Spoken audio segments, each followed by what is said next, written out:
Olá, meus amigos e minhas amigas, sejam todos muito bem-vindos a mais uma videoaula sobre os fenômenos de emancipação da alma.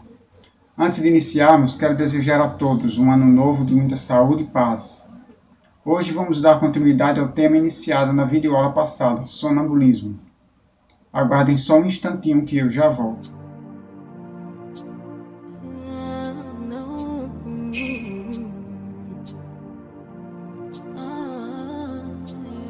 Vou iniciar lendo um e-mail que recebi de uma amiga do interior de São Paulo que vai nos ajudar a desenvolver a aula de hoje. Um grande abraço então para todos os nossos amigos de São Paulo. Ela diz assim: Boa noite, Adilson. Tudo bem? Espero que sim. Assisti suas videoaulas sobre a emancipação da alma e tenho gostado muito. São aulas curtas, mas bem objetivas e didáticas. Parabéns por mais esta iniciativa. Muito obrigado, minha amiga, e a todos que têm nos acompanhado nessas videoaulas. O meu intuito em escrever este e-mail é para lhe relatar e quem sabe você me esclarecer a respeito do que vem acontecendo comigo, principalmente quando recebo tratamento magnético. Faz muito tempo que quero narrar isto para você, mas fico sem jeito. Depois de assistir suas videoaulas, eu tomei coragem. Como eu sempre digo, pessoal, enviem seus comentários, suas dúvidas e experiências. Isso me deixa muito feliz porque aprendemos mais. Ela continua. Eu tenho miopatia mitocondrial e recebo tratamento magnético desde 2015. Após passar pouco tempo recebendo os fluidos do magnetizador, eu sinto uma leve emancipação. Com isto, minhas mãos e braços se movimentam independentes de minha vontade. Eu até consigo controlá-los e voltá-los para a posição inicial, mas logo eles insistem em fazer movimentos que eu nem imagino que farão. Normalmente é a mão direita que inicia o movimento, depois a esquerda entra em cena. Às vezes as duas trabalham juntas. Às vezes os braços também se levantam, esticando as mãos para a frente. E se eu não controlar, meus braços giram numa velocidade tão rápida que chega até me cansar. A primeira vez que deixei meu braço se esticar para cima e girar sozinho foi numa reunião em que o pessoal estava treinando o tato magnético. Quando o tratamento era presencial, eu já tinha estas percepções da minha mão querer se movimentar sozinha, mas eu sempre contive. Com o passar do tempo, eu fui me sentindo mais desprendida do corpo durante o recebimento dos fluidos e foi quando o magnetizador achou que eu poderia ser sonâmbula. Consigo abrir os olhos, mas eles ficam pesados. Muitas vezes, durante o tratamento presencial, minhas mãos se direcionavam para a pessoa da maca ao lado, e aos poucos vinha a intuição do local no corpo da pessoa a que minhas mãos estavam se direcionando. Outras vezes, a mão se direcionava para uma pessoa que estava na maca da sala ao lado da minha, mas eu só vinha a saber para quem era e onde ela iria atuar depois que a mão, entre aspas, chegava no lugar que ela queria. E hoje acontece o mesmo com o tratamento à distância, mas ultimamente tem se limitado a mim mesma. Durante o meu penúltimo tratamento, em setembro de 2020, minha mão direita foi para o meu laríngeo, e eu, com medo de congestionar, retirei-a e deixei-a ao meu lado sobre a cama. De repente os dedos da mão direita começaram a pular, e depois a mão tremeu tanto que me deu canseira no braço. Então, gostaria de saber sua opinião sobre isto, se você tem algum conhecimento a respeito deste tipo de manifestação, que eu fico totalmente sem saber o que devo fazer com isto. Já pensei até que poderia ser mediúnico, pois tenho mediunidade de psicofonia e também já treinei psicografia durante mais ou menos 1 ano e meio. Mas minhas psicografias sempre foram intuitivas, nunca mecânicas. Abraços. Bom, meus amigos, eu achei os relatos muito interessantes, mas confesso que nunca vi ou li nada parecido com isso. Para mim foi mais um aprendizado, mas me permitam, eu vou levantar uma hipótese. Creio que pode ser sinal sim de uma faculdade sonambúlica ainda não totalmente desenvolvida. Acredito que você, devido a receber a doação de fluidos do magnetizador, entre no estado de sono magnético, mesmo sem que ele tenha intenção de sonambulizar.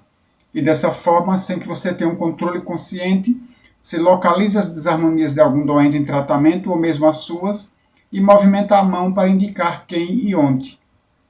Dito de outra forma, acredito que há um estado leve de emancipação que dá condições para que a alma, mais livre, possa atuar diagnosticando as desarmonias e apontando-as através do movimento do corpo físico.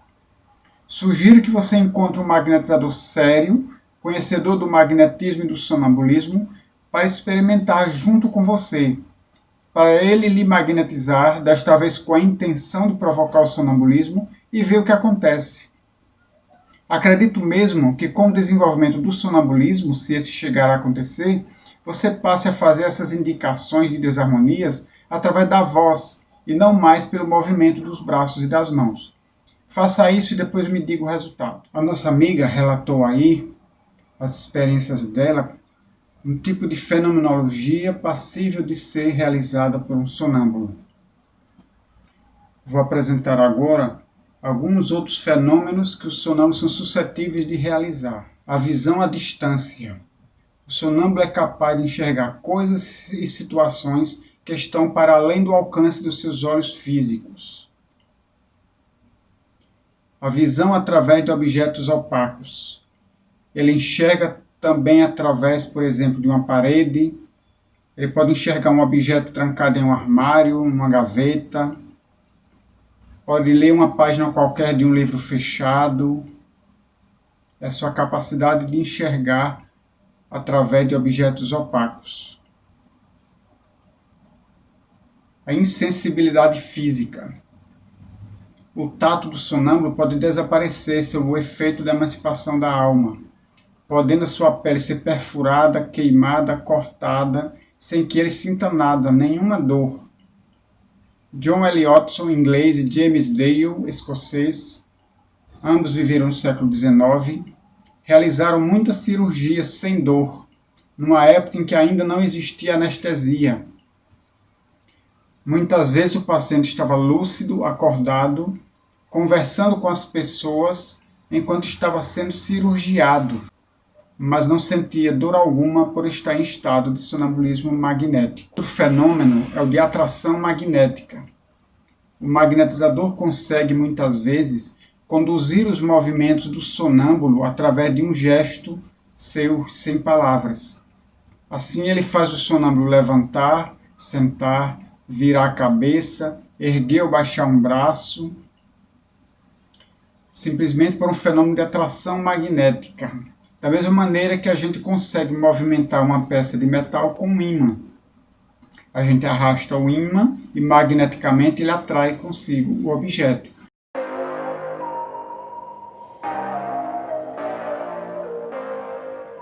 Então, da mesma forma, o magnetizador consegue, com o seu magnetismo, atrair os movimentos do sonâmbulo.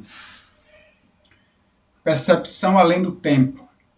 O coronel Albert Rorschach foi o primeiro a tentar comprovar a reencarnação através das lembranças de vidas passadas em indivíduos sonâmbulos. Ele os colocava em estado sonambúlico e depois os induzia a rememorar o passado. O sonâmbulo assim lhe narrava episódios de outras encarnações e em seguida de Rorschach tentava comprovar aquelas ocorrências, os nomes e as datas que eram narrados. Fez experiências tanto levando o indivíduo ao passado como também ao tempo futuro. Esses casos, logicamente, são mais difíceis de comprovar. As experiências de Rorschach ele descreveu no seu livro As Vidas Sucessivas. Vale a pena a gente ler. Outro fenômeno capaz de ser realizado pelo sonâmbulo é a comunicação pelo pensamento. A linguagem do espírito é o pensamento. Desta forma, o sonâmbulo, por estar emancipado do corpo, ou seja, com a alma mais livre, percebe os pensamentos do seu magnetizador ou de outras pessoas a quem esteja conectado fluidicamente. Diagnóstico e prognóstico de doenças. O sonâmbulo tem uma capacidade de dupla vista que lhe permite enxergar tanto os órgãos doentes de uma pessoa com quem esteja em relação, como também seus centros vitais desarmônicos, ou ainda aspectos emocionais, obsessivos, energéticos que precisem de correção. Pode ainda prever o término da doença ou as crises que ocorrerão no transcurso do tratamento. Pode ainda orientar o magnetizador quanto ao tratamento magnético que ele pode seguir para curar o doente. Para o sonâmbulo, não é difícil o contato com desencarnados. Na condição de alma livre, o sonâmbulo pode contactar outros espíritos, ouvir conselhos e orientações sobre algum doente, para si mesmo, para o magnetizador ou para outra pessoa. Pode também entrar em contato com espíritos de baixa vibração. Quando o sonâmbulo transmite o pensamento de algum espírito, ele está utilizando a faculdade que Allan Kardec chamou de mediunidade sonambúlica, que assim a definiu, ao mesmo tempo em que a diferenciou da mediunidade. O sonâmbulo age sob a influência do seu próprio espírito. É sua alma que, nos momentos de emancipação, vê, ouve e percebe fora dos limites dos sentidos. O que ele externa tira-o de si mesmo. Suas ideias são, em geral, mais justas do que no estado normal. Seus conhecimentos mais dilatados porque tem livre a alma. Numa palavra, ele vive antecipadamente a vida dos espíritos. O médium, ao contrário, é instrumento de uma inteligência estranha. É passivo e o que diz não vem de si. Em resumo, o sonâmbulo exprime seu próprio pensamento, enquanto o médium exprime o de outrem. Entendemos então que o sonambulismo é um fenômeno anímico, enquanto que a mediunidade é um fenômeno mediúnico, ou seja, que exige a intermediação dos espíritos. A mediunidade sonambúlica é a junção dos dois fenômenos, ou seja, é a transmissão do pensamento dos espíritos através de um fenômeno anímico, ou seja, do sonambulismo. Outro fenômeno do sonambulismo são as ideias acima do intelecto. As ideias expressas pelo sonâmbulo muitas vezes se encontram acima de sua capacidade intelectual, sendo provenientes de duas fontes, como escreveu Kardec. É que o sonâmbulo possui mais conhecimentos do que os que lhe supões. Apenas tais conhecimentos dormitam, porque, por demasiado imperfeito, seu invólucro corporal não lhe consente rememorá-lo. Ou seja, são conhecimentos que ele adquiriu em outras existências e que o sonâmbulo consegue acessar mediante o estado especial em que se encontra. Mais adiante, em nota, Kardec assim se expressou. Mostra a experiência que os sonâmbulos também recebem comunicações de outros espíritos, que lhes transmitem o que devam dizer e suprem a incapacidade que denotam. E para completar nosso entendimento, conforme as circunstâncias e o fim que se tem em vista, ele os pode aurir da sua própria experiência, da sua clarividência relativa às coisas presentes, ou dos conselhos que receba de outros espíritos. Bom, meus amigos e minhas amigas, ficamos por aqui, só lembrando que não existem dois sonâmbulos iguais, e são raros aqueles que demonstram todas as características que descrevemos aqui. Provavelmente há outras capacidades ainda não conhecidas e não exploradas que podem ser vivenciadas através do sonambulismo.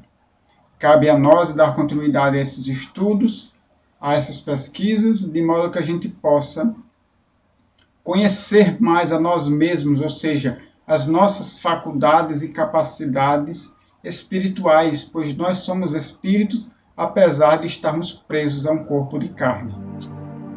Até a próxima videoaula. Não deixe de se inscrever no canal. Se gostou, clique em gostei. E não esqueça, mande seus comentários, suas experiências, suas dúvidas, que nós vamos tentar respondê-las todas.